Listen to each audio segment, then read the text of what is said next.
going on, guys?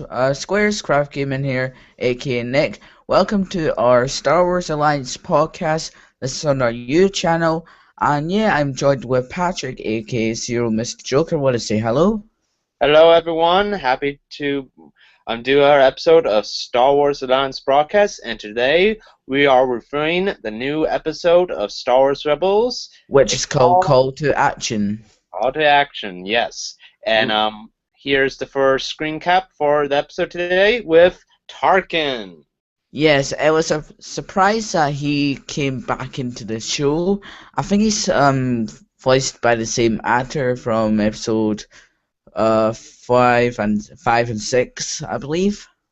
Episode 4, I know the guy died a long time ago. Alright, so it's a different actor. I love the intro, how we get to see the Star Destroyer, how it came in and it played the epic Star Wars Darth Vader theme. Well, it's known as the Imperial March theme. Yeah, sorry. And he was quite shocked that there's one Jedi still alive because he thinks that it's Tails. Like there's no more Jedi left in the galaxy. Well, But yeah. it is. He believes that religion has died a long time ago. He even says that in Star Wars Episode 4. But you're speaking about the voice actor. Whoever did the voice for Tarkin here did a real good job. And I can just search that just now. yeah, but the guy who does the voice for Tarkin here was very close to the actor from The New Hope. He did a spot-on impression, I should say, of Yeah. General Tarkin, or I think the actor's name is Abin Kirscher. I mean, I'm just gonna search that just now. But still, though, a wonderful, wonderful performance. Yeah, And he plus, done too, that. I love the detail. They really did capture the likeness very well, like the little wrinkle spots and all of the little tiny little speckles here and there.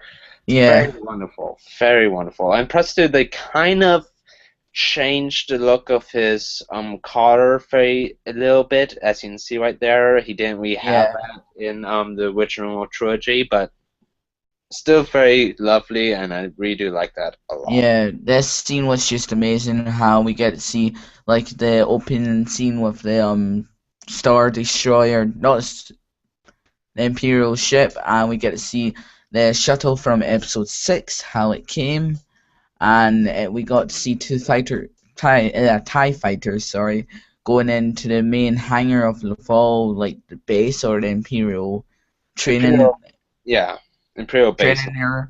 Yeah, I thought that was a Jedi temple from Coruscant because it looks like it. Like the scent, you know in Coruscant how there's a big circle thing when all Yeah, the Chancellor. that's where Palpatine, that's where that's where he lives and whatnot, and Yeah.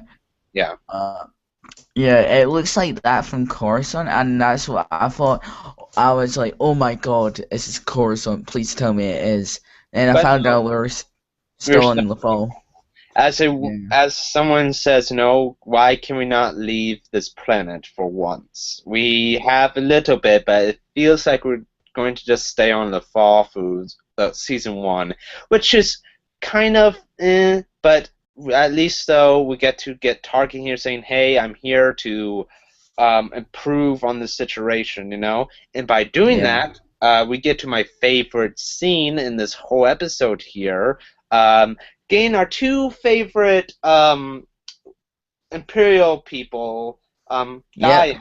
The fat guy and the thin guy dies by the Inquisitor because they were lying about their job about capturing or sorting the problem, how there were no accidents during the night. Yeah, and it's not that too. They just failed at their job. They suck Yeah. as Imperials. But I was so surprised that they actually killed them off. I thought they were not even going to go that far, and they did. And that's what made me love this scene so much. It's just that Yeah. Tarkin does not fool around. If you fail him, he's going to kill you off. I wish they actually shown a little bit of the beheading, but I know it's a kid show, so they can't show it.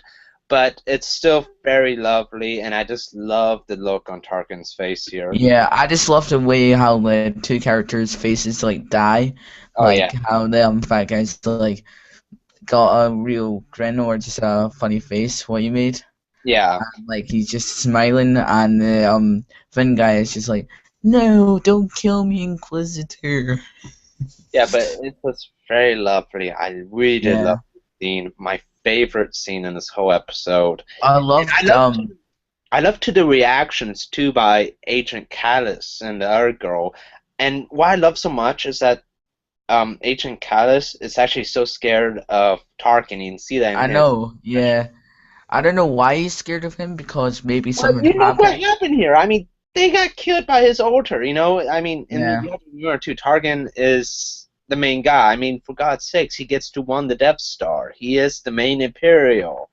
You know, Yeah, we get like officer. he said to Corellis, you should have done better at your job. Yeah, I mean, nice that Tarkin's not fooling around. He wants this problem to be dealt with, or else they could be a rebel outbreak. That's what the episode two was. This is what the rebels are doing too. Our rebel gang is they want to send out an actual real message. Yeah, so that people can believe in hope that there's sufficient hope to destroy the Empire one day. Yeah, And an yeah. actual true message than the one that the other guy was faking. You know. Senator Travis, I think Yeah. his name. Yeah, him. Senator Travis was just doing a fake speech, not actually going against the actual empire. He was just like Yeah. hinting a bit, but not like Yeah, we get to see actual a hologram of him like giving money to this guy. for anyone who's to find the rebels and whatnot. Yeah. So our next screen cap here is the Imperial probe droid. Yeah. This is one of the best scenes ever because it's from episode 5, if you guys can remember.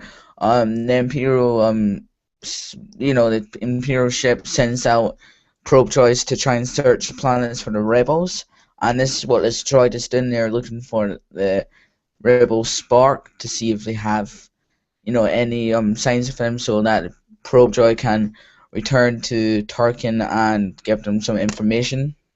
in which it does. But Yep. what we love though too about the scene, this is a good scene too, is we finally get to see more of the development of Ezra's force abilities. He's starting to learn how to control stuff and whatnot. Like he controls the little rat creature to attack the Yeah. probe droid. That was very lovely because in the beginning of him trying to learn his force powers, he couldn't control that little rat thing or cat thing, whatever you want to call it. But Yeah. he controlled one of the animals on the fall to attack the probe droid unsuccessfully, I mind you, but at least he tried, you Yeah, know? and Kanan was actually quite impressed with him as well. Well, of course. Of course. And you have to remember, too, Kanan is still new at being a master. He never has gone through the actual training. Yeah, So, because he was just like a Jedi Knight, was he? Or no, a he Jedi was Padawan? and when Order Yeah. 6 was happening. Yeah, But, he could have like complete his training yeah, to but become a very Jedi lovely, Knight though. or a Jedi Master like Obi-Wan. I know that.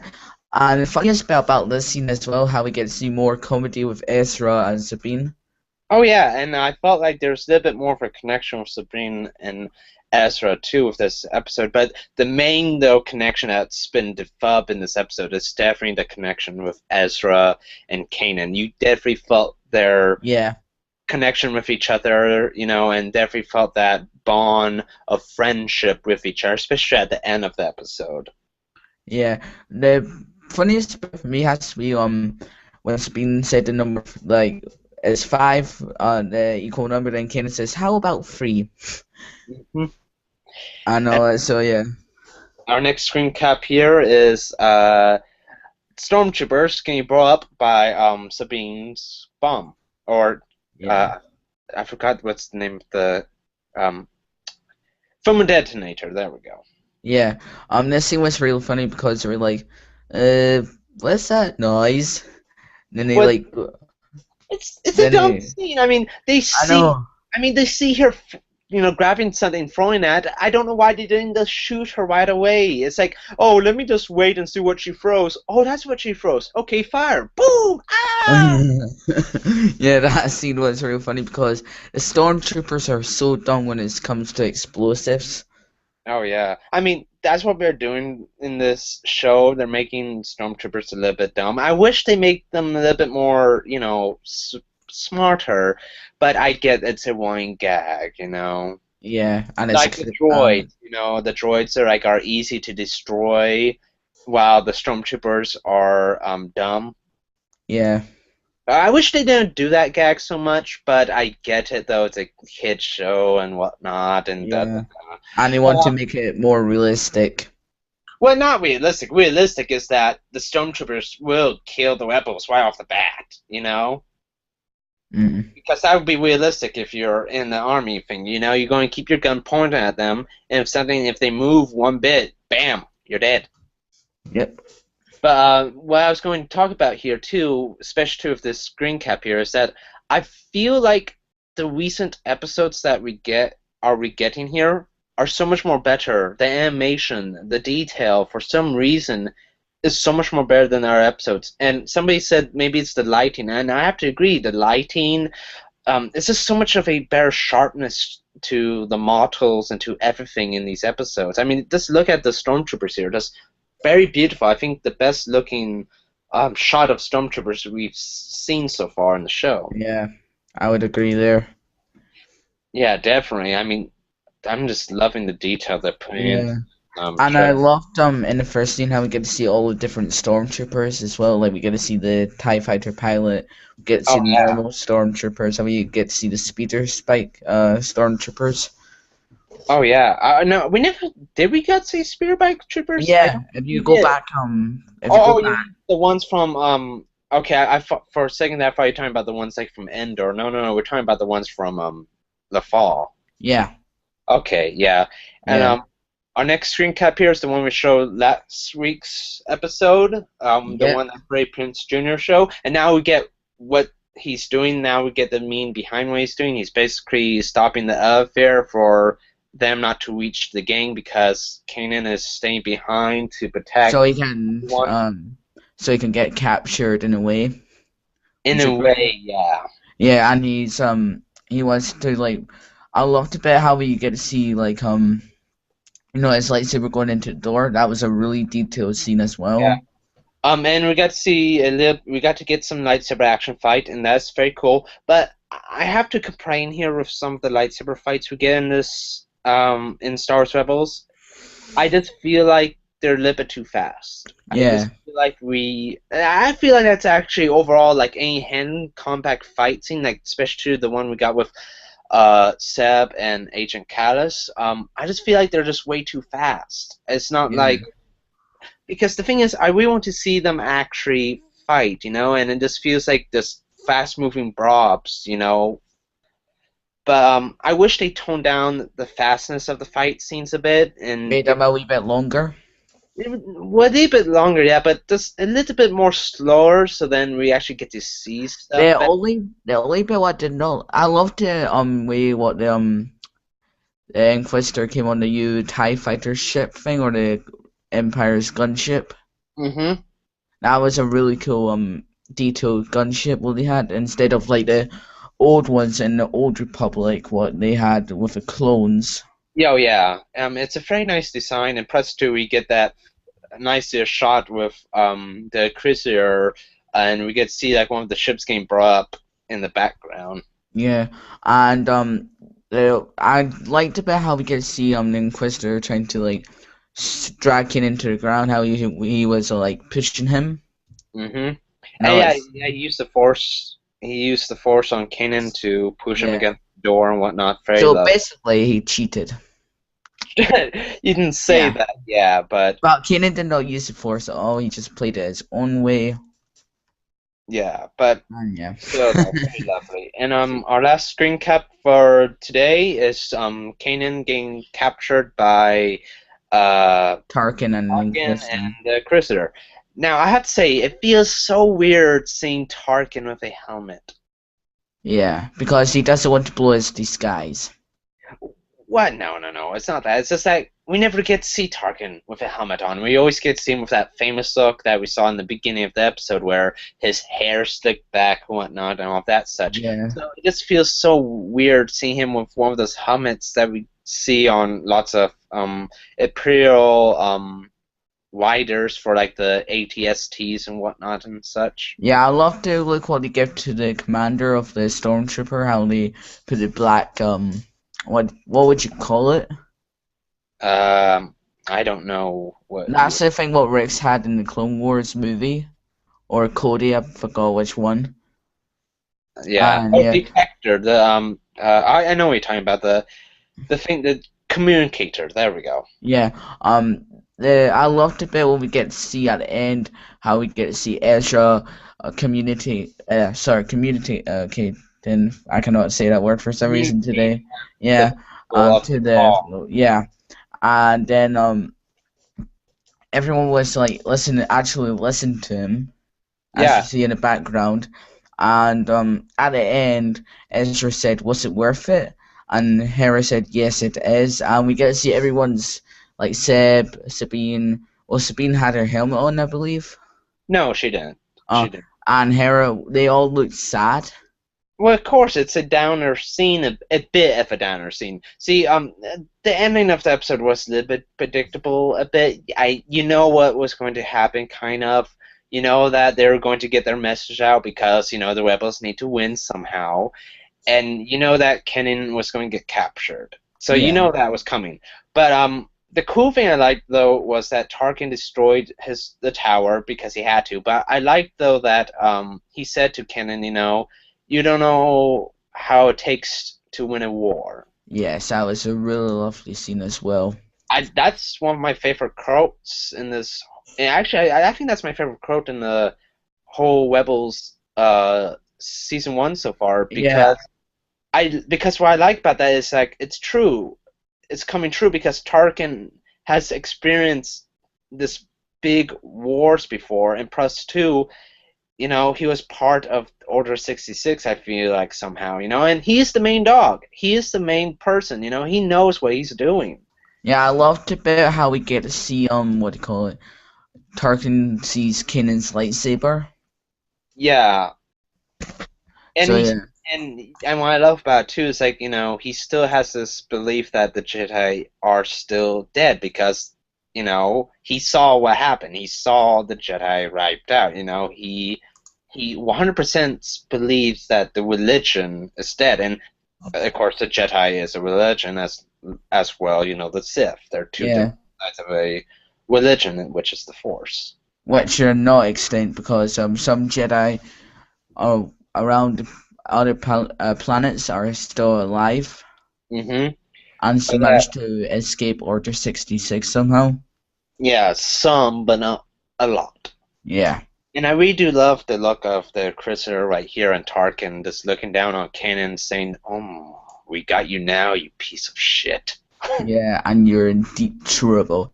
I think probably in the next episode, Kanan's gonna get put in a cell, obviously. And we might get do you know that black probe droid what we get to see in episode 4? Oh yeah, We might get to see that, and he might inject Kanan. with Like the proof drum and whatnot, and trying to yeah. prove. Yeah, that's gonna be interesting. Yeah, but the interesting thing is this the last episode of season 1, or are we gonna get one Uh, more? Because we're gonna get one more on Monday the 23rd, I believe. and that might be the last episode then, maybe. Yes. Till Because season 2. because they left this as a cliffhanger, Yeah. and I they hate left a very good cliffhangers. cliffhanger. Very good. It's a very good cliffhanger. Yeah. They perfectly, we got what we want, and it makes us want to see what's going to happen next. Yeah, Now, the reason why I hate cliffhangers in shows is because we have to wait till next season or the next episode to find out what happens, and you really want to try and find out what happens now. Like, go onto the internet to find some rumors, and yeah, but you know, that's what a cliffhanger is supposed to do. It's supposed to make you want to see the next episode. Now, if it's true that there's one more episode after this, then perfect. And I can't wait to see that episode. But if this is the last episode of season 1, then I'm okay with that too. I feel like they did it perfectly and very well. But as you say that, we're gonna have one more episode here. Yeah. So I can't wait for that one more episode then. I'm hoping that they end season 1 very perfectly. You know what? I'm hoping actually Kanan dies in the next episode. Why? Kanan's like our main character as a Jedi. I know, but it'd be so cool though to see him. I mean, this would be just like from the movies, you know. We got to see Obi-Wan die, and Luke had to train himself. We got to see Qui-Gon die, and Obi-Wan had to train himself. It's the hero's journey. In the hero's journey, we get the main structure, and in the hero's journey, we got a master, and in each telling of the hero's journey, the master always dies. So then the Padawan, or the person who the master is training, gets to learn on his own and gets to be his own person. Because when the master teaches anything that he can, he needs to go. You know, it's the hero's path. And it would be so cool to see that in Star Wars Rebels to go along with the other Star Wars movies, and it would be so cool to see Ezra actually training the Force by himself and whatnot. Of course, though, he won't be doing it alone this time. He will have, you know, Sabine, Hera, and Seb, you know, and Chopper. And Chopper to help him out this time, except for what he did his whole life. So it'll be interesting how he can deal with loss when he has friends, except for dealing with loss by himself. But I don't think they're going to do that. I feel like we're going to rescue Kanan and whatnot and such and all of that. But maybe they might get captured by themselves, I doubt that. But it would be cool though if they do go out and kill Kanan, and I feel like I have that little hope for that because they killed off 2 characters that I was not expecting for them to kill off. So it would be interesting to see if they're going to actually do that with Kanan, and I'm actually hoping for that. I don't know if that would be the best thing, but I actually want to see that. And if you guys who are watching this agree with me, please comment below and say what you think about that. If you want to see Kanan die in the last episode for season 1. Yeah. We forgot to talk about the Hera bit when she was in the small space docker thing, or a small ship will they have on their Ghost. The Ghost, yes. Yeah. I mean, Hera nearly rescued Kanan, but it was a massive fail. Mm-hmm. I know. I think Kanan was about to jump onto the ship. Oh no, I mean, it's a big ass tower. You know, she's all the way up there, and Kanan's all the way down. You know, there's no way. And plus, you got the gun shooting at the Ghost. You know, so if she tried to save him, the Ghost could have been destroyed. Yeah. But you're right though that Hera did had a kind of a touching moment with Ezra, not very touching, of course, but you kind of see that, you know, she's worried about Kanan as well as Ezra is, but she's also too supporting Ezra for what he did with the speech and whatnot to give out towards the people of the fall. Yeah, so that's basically wrap it up here, guys. This episode was really lovely. Yeah. What score do you give it? Probably a 10 out of 10 this time because the cliffhanger was amazing. I loved Ezra's speech. I loved the way how we get to see Kanan gets captured. I loved everything about the episode, so yeah. Yeah, and I really love it too. I definitely give this a 9.5. Definitely 9.5. There's just little bits here that kind of went in, but this is so far my favorite episode. I love this more than Empire Days Part 1 and 2, you know, and I really just love this episode so much. Yeah, definitely a 9.5 for me. Yeah, so yeah, guys, thank you very much for watching our new episode of Star Wars Alliance Podcast. This is a review for Call to Action for Star Wars Rebels, episode 13, I believe. Mm-hmm. And yeah, so thank you for joining me, Patrick. Yep. And We'll see you next time, guys. May the force be with you always.